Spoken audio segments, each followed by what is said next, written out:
హైదరాబాద్లోని బాలానగర్లో retired judge Prasad Raj తన ఉదార స్వభావాన్ని చాటుకున్నాడు. తన 40 ఏళ్ల అనుభవంలో తన సంపాదించిన కొంత సేవింగ్స్ తో మరియు మరికొంత లోన్ తో తామే సొంతంగా అనాథాశ్రమం భవన్ను నిర్మించారు.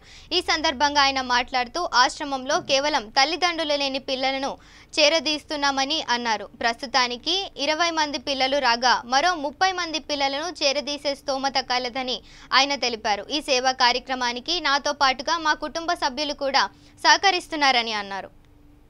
నేను జిల్లా జడ్జిగా రిటైర్డ్ అయ్యాను. గత 30 సంవత్సరాల నుంచి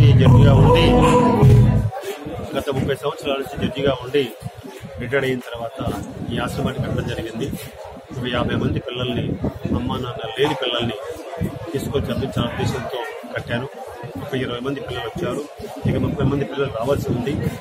దీనిని మొత్తం నా 40 సంవత్సరాల ఆదాయాన్ని ఇక్కడ పెట్టి చేయడం జరిగింది. నేనున్నా లేకపోయినా ఈ యొక్క ఆశ్రమాన్ని మెయింటైన్ చేయడానికని ఇదే బిల్డింగ్ లో ఒక 8 ఫ్లాట్స్ కట్టాను. ఆ 8 ఫ్లాట్స్ యొక్క కిరాయి, రెంటు, దీన్ని శాశ్వతంగా